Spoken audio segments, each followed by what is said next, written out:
জলপাইগুড়িতে সিন্ডিকেট সংঘর্ষ, আর সেখানে যার দিকে অভিযোগ যার দিকে রাজু মণ্ডল পঞ্চায়েত সদস্য, আর সেই রাজু মণ্ডল ৩ বছর আগে পঞ্চায়েত সদস্য হন। তারপরেই আমূল পরিবর্তন, থাকতেন একচালার ঘরে আর এখন 4 তলার পেল্লাই বাড়ি। দেখুন,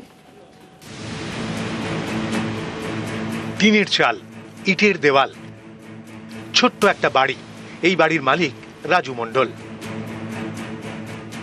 পঞ্চায়েত সদস্য হওয়ার পর এখন তার বিশাল বাড়ি। পঞ্চায়েত সদস্যর 4 তলা পেল্লায় বাড়ি। আগে 1 চালা, আর পঞ্চায়েত সদস্য হওয়ার পরে 4 তলা। মাত্র 3 বছরে এমন আলিশান বাড়ি হলো কিভাবে? স্থানীয়দের অভিযোগ, জলপাইগুড়ির পোড়াঝাড় পঞ্চায়েতের তৃণমূল সদস্য হওয়ার পর থেকে ভোল বদলে যায় রাজুর। শুরু করেন বালি পাথরের কারবার, জমির কারবার। অবৈধভাবে জমি বিক্রি করে, আর হচ্ছে এই বালু পাথরের বিজনেস ওরা অবৈধভাবে করে। ঘাটে কোনো রয়্যালিটি নেই। ওদের একটা গ্যাং, মহিলাদের আর ছেলেদের নিয়ে ওরা এই কাজগুলো চালায়। শনিবার রাতে এই রাজুর বিরুদ্ধে হামলা চালানোর অভিযোগ। পোড়াঝাড় এলাকায় ঢুকে বালি বোঝাই গাড়ি, সেই গাড়ি আটকান স্থানীয়রা। তাদের সঙ্গে ছিলেন স্থানীয় তৃণমূল নেতাও। এই সময় রাজুর দলবল হামলা চালায় বলে অভিযোগ। একসময় এই রাজু দিনমজুরি করে সংসার চালাতেন। 2012 সালে তৃণমূলের সঙ্গে ঘনিষ্ঠতা, এরপর পদও পান রাজু। 2023 সালে পঞ্চায়েত সদস্য হন। অভিযোগ, এরপর থেকেই রাজু মণ্ডল একেবারে বদলে যান। শুরু করেন বালি পাথর এবং জমির কারবার। গত বুধবার শিলিগুড়ির কাওয়াখালীতে মহানন্দার চর দখল মুক্ত করে সেচ দফতর। এই জমি রাজুর দলবলই দখল করেছিল বলে অভিযোগ। ও আগে থেকে গুন্ডামি করতো, তারপর আবার পঞ্চায়েত হওয়ার পরে তখন আবার গুন্ডামি বেড়ে গিয়েছে, আর সবাইকে মারধর করে, এরকম করে গুন্ডামি করে বেড়ায়। না না স্যার, ওগুলাতে জড়িত নাই। কারণ আমি ওর ছোট কাকিমা, আমাদের একই ফ্যামিলি। আমি কি সেটা জানতাম না? ও যদি জমির দালালি করে থাকতো? এটা ওরা ভুল অভিযোগ করতেছে। কারণ সামনে, আমি যতটুকু বুঝতেছি, সামনে ইলেকশন আছে, মানে যে কোনো ভাবে পঞ্চায়েতকে ফাঁসানোর চেষ্টা করতেছে। শিলিগুড়ি থেকে ক্যামেরায় অলোক কুমার দের সঙ্গে পার্থ প্রতিম সরকার, নিউজ 18 বাংলা।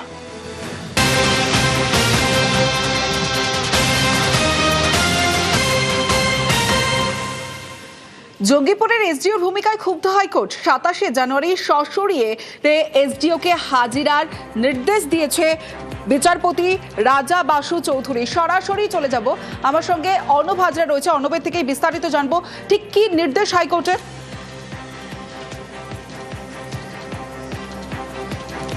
দেখো, একটা ইউনিক কেস বলা যেতে পারে জঙ্গিপুর পুরসভার এই ঘটনা। জঙ্গিপুর পুরসভায় কাউন্সিলরদের বিভিন্ন অভাব অভিযোগ ছিল, সেই সংক্রান্ত বিষয়ে একটা পদক্ষেপ হয়েছিল।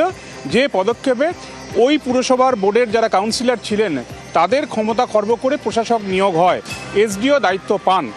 এই পুরো প্রশাসক চালাচ্ছিলেন। কিন্তু ডিসেম্বর মাসের এই 2025 ঘটনার পর একাধিক ব্যক্তি কলকাতা হাইকোর্টে আসে এবং তারা মামলা করে কলকাতা হাইকোর্টে। 21 জানুয়ারি বিচারপতি রাজা বাসু চৌধুরী সবপক্ষের বক্তব্য শোনার পর তিনি জানান, যেভাবে জঙ্গিপুর পুরসভার কাউন্সিলররা বোর্ড ফাংশনিং করছে তাতে কোনো ত্রুটি নেই। কাজেই কাউন্সিলরদের ক্ষমতা ফিরিয়ে দিচ্ছে কলকাতা হাইকোর্ট, এবং প্রশাসক হিসেবে যে কাজ বা দায়িত্ব সামলাচ্ছিলেন এসডিও, তাকে সেই কাজ করা প্রয়োজন নেই, কারণ কাউন্সিলররা যদি এই বোর্ড সামলায়। এই অবস্থায় নতুন একটা ইউটার্ন দেখা যায়।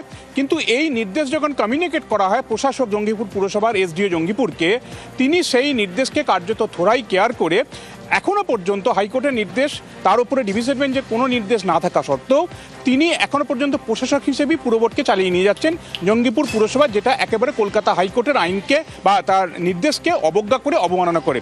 পুরো ঘটনাটাই বিচারপতি রাজা বাসু চৌধুরী শুক্রবার দিন তিনি রুষ্ট হন। তার রোশানলে পরে এসডিওর এমন ভূমিকা, এবং কার্যত তিনি কোনো রকম সময় নষ্ট না করে সরাসরি এসডিও প্রশাসন হিসেবে যিনি কাজ সামলাচ্ছেন হাইকোর্টের নির্দেশ অবজ্ঞা করে তাকে তার বিরুদ্ধে কন্টেম্প রুল ইস্যু করেছেন।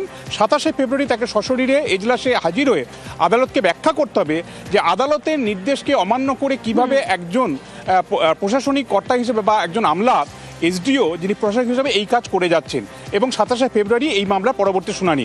তবে এই ঘটনা এর আগেও একাধিক জায়গায় কিন্তু আমরা জানি কাউন্সিলর বা বোর্ড ভেঙে প্রশাসক নিয়োগ হয়েছে, কিন্তু প্রশাসক হাইকোর্টের নির্দেশ ভেঙে কাজ করছেন। এই ঘটনা সম্ভবত ইউনিক হলো, যা কলকাতা হাইকোর্টে সাম্প্রতিক সময় নজিরবিহীন। বেশ।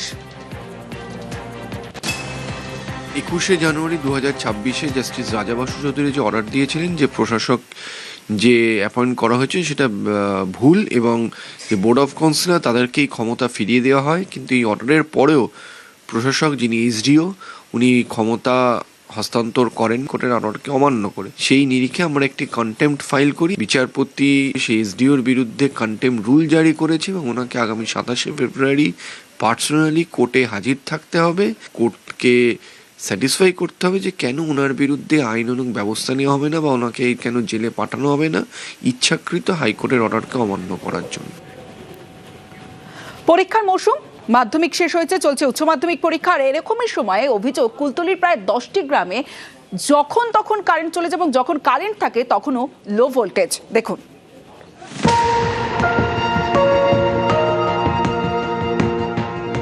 কারেন্ট আছে কিন্তু লো ভোল্টেজ, তাই বাল্ব জ্বলে টিম টিম করে। বাল্ব প্রায় জ্বলেই না, পড়াশোনা করতে ভরসা, তাই লম্ফের আলো।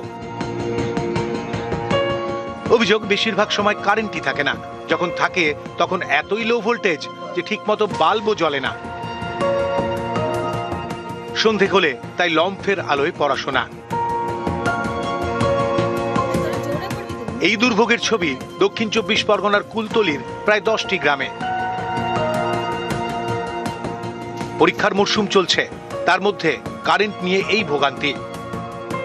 এখানে কারেন্ট থাকে না এবং কারেন্ট থাকলেও ভোল্টেজ থাকে না, তার জন্য ল্যাম্প জ্বালিয়ে পড়তে হয়। অনেকটাই অসুবিধা হচ্ছে যেহেতু কারেন্ট আছে কিন্তু ভোল্টেজ নেই আমাদের এখানে। মাধ্যমিকের আগে থেকে এরকম হচ্ছে। অভিযোগ কুলতলির বৈকুণ্ঠপুর এবং গুড়গুড়িয়া ভুবনেশ্বরী গ্রাম পঞ্চায়েত এলাকায় প্রায় 3 মাস ধরে এই হাল।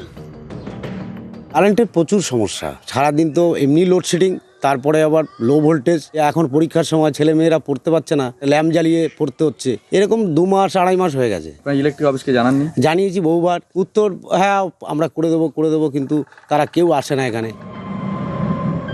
কুলতলির জামতলায় রয়েছে ইলেকট্রিক সাবস্টেশন। এখান থেকে প্রায় 23 কিলোমিটার দূরে বৈকুণ্ঠপুর এবং গুড়গুড়িয়া ভুবনেশ্বরী গ্রাম পঞ্চায়েত। কুলতলি পঞ্চায়েত সমিতির দাবি এর মাঝে আর কোনো সাবস্টেশন না থাকায় নাকি বিদ্যুৎ নিয়ে এরকম ভোগান্তি। ব্যাপারটা আমাদের জানা, মহিপীর কোস্টালে ওখানে কারেন্টের খুব প্রবলেম, সেটাও জানি। মাধ্যমিকের পড়াশোনার জন্য খুব ডিস্টার্ব হচ্ছে, তাও জানি। প্রচুরভাবে চেষ্টা করছি যাতে বিদ্যুতের ঘাটতিটা পূরণ করা যায়। যতক্ষণ পর্যন্ত না সাবস্টেশনটা কমপ্লিট না হবে, অবশ্য জায়গা এখন হ্যান্ডওভার হয়নি, জায়গাটা হ্যান্ডওভার হয়ে গেলেই খুব শীঘ্রই দ্রুত কাজের গতিটা বাড়বে এবং সমস্যাটা সমাধান হবে। কুলতলি থেকে ক্যামেরায় রফিকুল ঢালির সঙ্গে অর্পণ মণ্ডল, নিউজ 18 বাংলা।